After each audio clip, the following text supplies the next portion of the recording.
Oof. Ugh. That's what you look like during the day? Gross. Recording this one a little bit earlier. Goodbyes and so longs. How many people will we actually ever see again? Half Murph completed. Didn't want to. Was a little rough getting up in the morning. Want to update to Monterey. But now I have to back up everything. Ah. Reading up on London's history. And do you even need a PhD these days? Good question. Friday, September 23rd, 2022. I'm Steven Sersky. This here is my audio digest. Published Monday to Friday, and I put the archives up on my website, stevensersky.com. And I'm actually thinking about creating a separate YouTube channel to host these live streams, or at least these videos. And that way I can not just link to other YouTube videos and clips, but it would be a lot easier to create, I guess, like video show notes. That's the idea. I was thinking about this today, because even yesterday I was referring to these videos that I was watching on The Economist and Bloomberg, and wouldn't it be kind of nice to have these videos sort of in one place where you can go you can go see what I'm seeing. Like you can go check, did he get it right, sort of thing, right? A bit of a verification, more than just, calling me out on Twitter or something like that. Instead, actually being able to follow through with the links and stuff like that. It's a bit more work. I also kind of wonder if, I do wonder, is it worth it?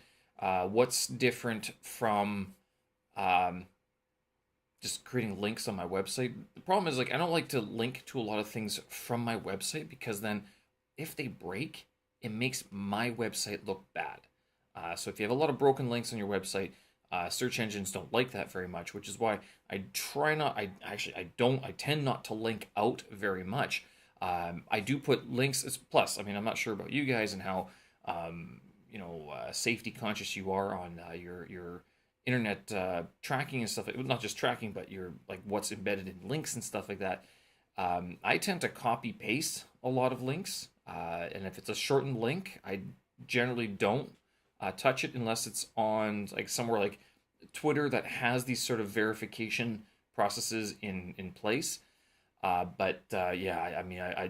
copy paste quite a bit unless I know the website or I trust the website. Only then I'll sort of I don't really click on it, because even then, all those referral links, they collect a commission and stuff like that. That's how people used to make money with Amazon, stuff like that. That's old school. You don't see that too much anymore. Although YouTube has now gotten into that game. That's why they allow links. And who knows, maybe, hey, can I generate an extra source of income here by linking out? Very good question. I'm not expecting to retire or quit my job anytime soon based on any sort of YouTube earnings, but a new YouTube channel is sort of, I'm thinking that might be the best way. And yes, the podcast as well. I have finally gone through sort of a few of the beginning hoops to get it set up on all the major channels that people have been asking about. So basically, actually, I just have to press publish on. I upload them all to Anchor.fm. So once I press publish on there, it'll spit out to Spotify. But for Apple Podcasts, it'll take another couple of days. And then I also want them on YouTube as well. And I've created a separate channel, a separate account for that as well, just to keep things nice and sort of tidy and organized. So you can look forward to that. If I don't get to it today, or actually it's going to be tomorrow, this weekend, then certainly very soon in the future. Why won't I get it done today? Well, it's because there's a bit of a going away party today. Again, another one that a Scotsman is returning to his motherland with his family here from China after years of being here in China. So it's actually he's part of this sort of group of elders, but not the aged elders. I see. Some people might not like this, but elders, 10 years, 15 years, not 10 years in the country. That's a decent, from the last. It's got to be 15 years, because that's the Olympics, right? Aged elders would be turn of the century, basically, 2000, prior to 2000, coming here and setting up shop, settling down, some tent poles or something like that. But yeah, those would be the aged elders. And the grand aged elders would be like the ones who crawl out every now and then. And they're like, "Hey, noob to China," and I mean they are the ones who've been here for so long that I mean it's you can't even classify them basically. But yeah, anyway, I mean he's part of this guy who's leaving as one of these elders, 10 years, 15 years in the country. He doesn't want to go, but I think sort of the winds have changed a little bit, and it just seems a little bit more sensible to be overseas. And a lot of people are sort of thinking this. That been the case. I mean, at that party last week at Plan B's 10th anniversary, met a few new faces, a few new people. It's just like they came here. So I know one or two other people coming into China as well in the next little while. So China's not strictly off limits. It's not completely out of the realm of possibilities. It's just yeah, I don't know what it is to tell you the truth. I mean, it's not the money making paradise that it was before. Now these people coming over, I'm not sure what kind of contracts they have, but if you're an English teacher, you're not making the same coin that you were before. And it's getting a little bit tougher to sort of justify staying here as an English teacher, although you could make the jump into other avenues. That is completely possible as well. Anyway, so that's where we're going to go over to Patio Shays. I don't really go to Patio Shays very much. It's an Irish bar. Irish bar? Yes.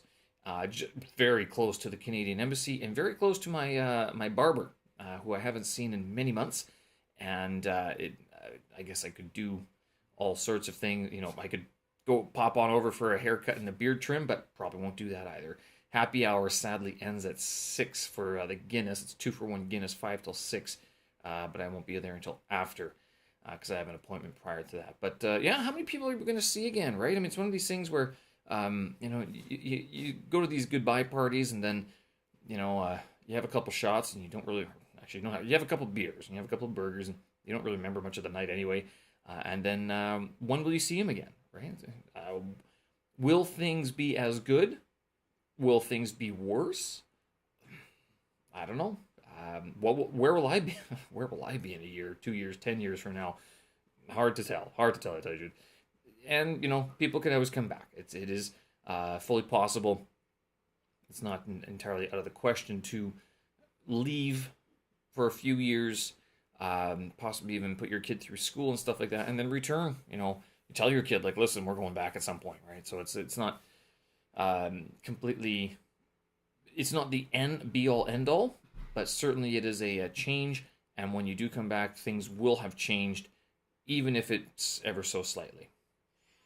That being said, got up this morning, a little bit rough to get up this morning. I guess I didn't drink enough water yesterday. I think sleep and hydration are two things I think are sort of key to better recoveries after these workouts that I've been doing, especially after Wednesdays. Wednesdays was a decent workout, and I don't think I hydrated enough. I know I didn't sleep enough, but today it was still rough. I didn't get out of the house until 10 to 7 or so. I think I started my workout, but I did manage to do the half Murph unweighted again with the 2 mile warm up. That took 21 minutes and 30 seconds.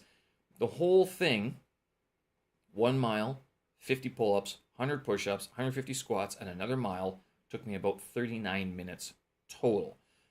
Today was actually kind of crazy because I did the 50 pull-ups and I did those in about 7 or 8 minutes. I was actually kind of impressed that I was able to do that quickly. And that last mile took 8 minutes and 16 seconds. And I was pushing. I didn't really decide to go for the 8-minute mile until like towards 7 minutes, 30 seconds. I'm like, oh, I might be able to make it. Had I started that sort of heavy, almost sprint running at 7 minutes, I probably could have hit the 8-minute mile. But I mean, it's tough. You're going fast, and I don't know. I was thinking actually. I talked about the Hot Shot 500 workout scheme that earlier in earlier this week. You know, the what do you call them, the firefighters workout plan for those who go fight the wildfire sort of thing. I was thinking it might actually be a good thing to switch into that because the half Murph requires me to do these pull-ups on this tree branch outside. and it's uneven, first of all. But the other thing is that it gets really cold in the winter. I remember this from last year, that it's not just not easy to grip, but it's like it's cold, and then you're doing the push-ups on the ground. So I might either have to get gloves for this, or yeah, definitely gloves. But doing pull-ups in gloves is kind of difficult. So we'll see what's going on. I kind of like this half Murph, and if I can get this thing done in 40 minutes, if I can get it done in like 35 minutes, I think that'd be kind of good. It'd be a good time. It'd be a nice little easy, a nice challenging morning workout that is demanding, but it doesn't kill you. Like, it doesn't leave you gasping for breath or anything like that. So that's something I want to work towards. Over the has released a new version, 10.15. So I'm still on Catalina,